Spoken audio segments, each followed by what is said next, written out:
옛날 옛적 전라북도 진안의 첩첩산 중에는 고요한 마을이 하나 있었습니다. 이곳은 아름다운 자연 속에 자리 잡은 신비스러운 지형 덕에 오래전부터 민속신앙이 깊이 자리 잡은 곳이었습니다. 마을 사람들은 자연과 조상들의 영혼을 숭배하며 매사에 감사하는 마음으로 매일을 살아갔습니다. 이 마을에는 할미당이라고 불리는 한 신성한 장소가 있었습니다. 할미당은 마을의 수호신인 할미 할머니를 모시는 신전으로 모든 주민에게 존경의 대상이었습니다. 할미 할머니는 마을의 평화를 지켜주고 농사의 풍작을 보장해주는 신으로 여겨졌습니다. 전해지는 이야기로는 오래전 마을이 큰 재해로 인해 위기에 처했을 때 할미 할머니가 나타나 마을 사람들을 구해주었다고 합니다. 그 당시 마을은 연이은 장마와 산사태로 인해 모든 농작물을 잃어버리고 사람들은 굶주림에 처하게 되었습니다. 딱히 의지할 곳 없던 주민들은 신에게 간절히 기도했습니다. 그렇게 어느 밤 마을의 한 노인이 꿈속에서 하얀 옷을 입은 노파를 만나게 되었습니다. 노파는 노인에게 내일 새벽 가장 높은 언덕으로 올라가봐. 그곳에 너희 마을을 구할 답이 있을 것이다 라고 말했습니다. 노인은 그 꿈을 진지하게 받아들였고 이튿날 새벽 일찍 언덕으로 향했습니다. 그곳에는 놀랍게도 마른 나무 한 그루가 서 있었고 나무 아래에는 신비스런 빛이 깃든 한 개의 작은 샘이 솟아나고 있었습니다. 노인은 그 물을 한 두레박 가져와 마을 사람들과 함께 나누어 마셨습니다. 신비하게도 마르지 않는 그 샘의 물은 모든 이에게 배고픔을 잊게 하고 새로운 힘을 불어넣었습니다. 이후 마을 사람들은 그 샘을 성스럽게 여기고 그 주변에 할미당을 세워 할미 할머니를 모셨습니다.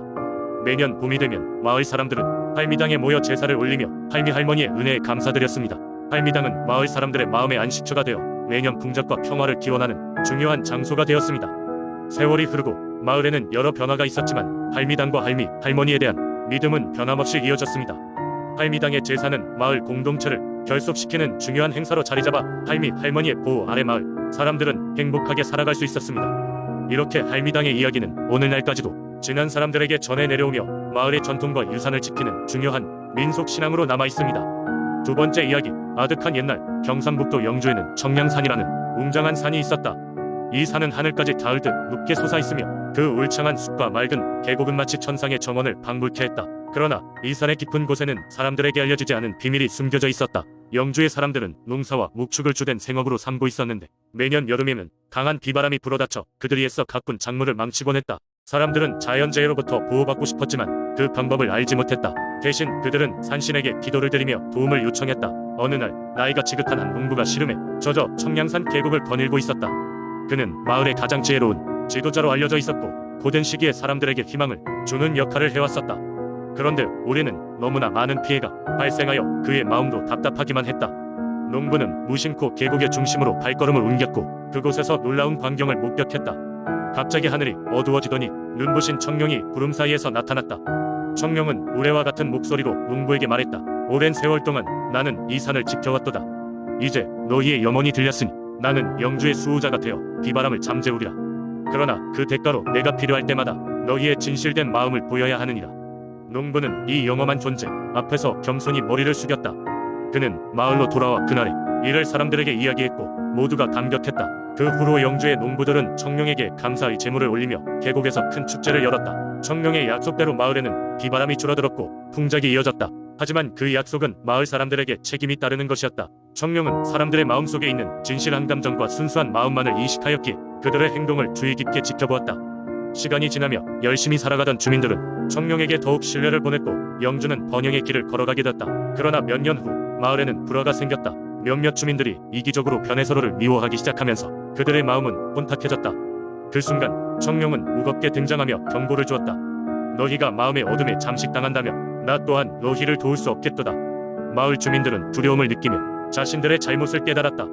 그들은 다시 서로를 이해하고 화합하기 위해 노력했고 청룡은 이 모든 것을 지켜보며 미소를 지었다. 그리하여 청룡은 영주의 수호자로 영원히 남아 사람들과 함께 살아가는 전설이 되었다. 오늘날까지도 영주에는 청룡의 계곡에 가면 진정한 마음의 소리와 자연의 위대함을 느낄 수 있다는 믿음이 전해져 내려온다. 사람들은 청량산을 방문하며 그 신비로운 에너지를 느끼고 서로에 대한 사랑과 이해를 새롭게 하곤 한다.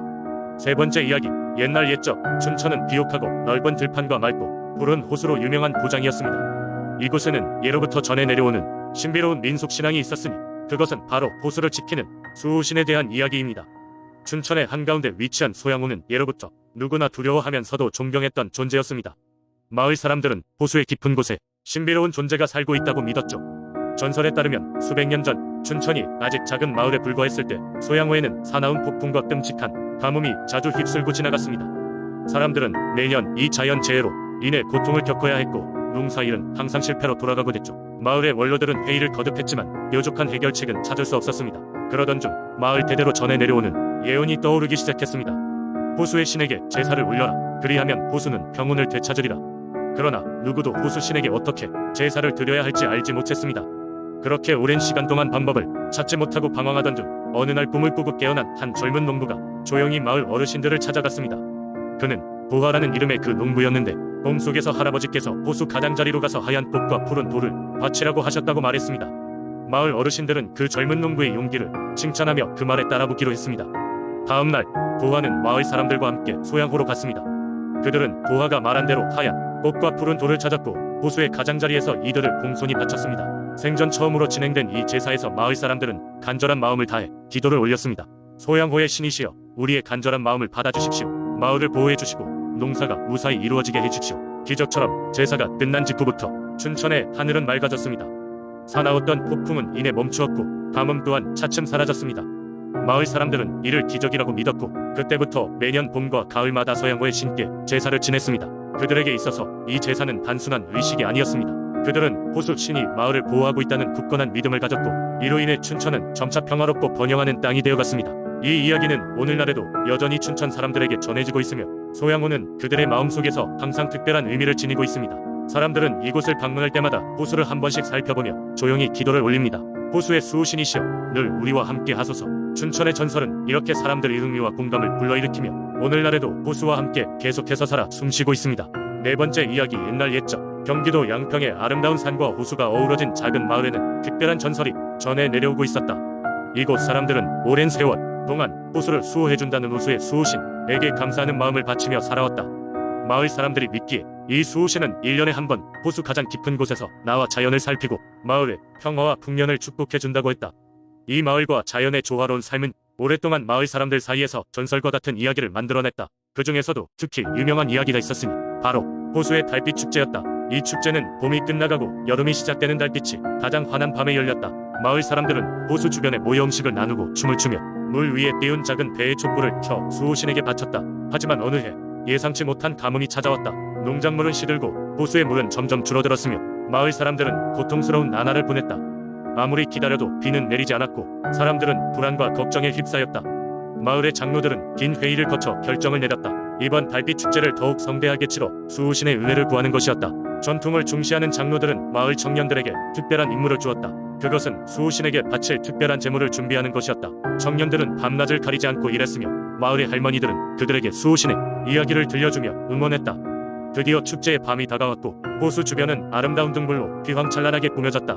마을 사람들은 모두 한마음으로 수호신의 이름을 부르며 기원했다. 그 밤 어두운 하늘을 수놓던 달빛이 호수를 더욱 신비롭게 만들었다. 모든 희망과 기도가 담긴 촛불이 호수 위에 떠올랐고 마침내 평온한 물결 속에서 수호신이 모습을 드러냈다. 수호신은 빛나는 존재로 그 모습은 마을 사람들에게 큰 감동과 경외감을 안겨주었다. 수호신은 마을 사람들의 간절한 마음을 통해 그들의 노력과 진심을 깨달았다. 눈을 감고 호수의 물속으로 사라진 후 신비롭게도 밤새 폭우가 내리기 시작했다. 마을 사람들은 환호성을 질렀고 감사의 눈물을 흘렸다. 폭우는 며칠간 계속되었고 결국 마을은 풍년을 맞이하게 됐다. 이때부터 마을 사람들은 더 열심히 자연을 보살피고 서로 돕는 마음을 가지게 되었다.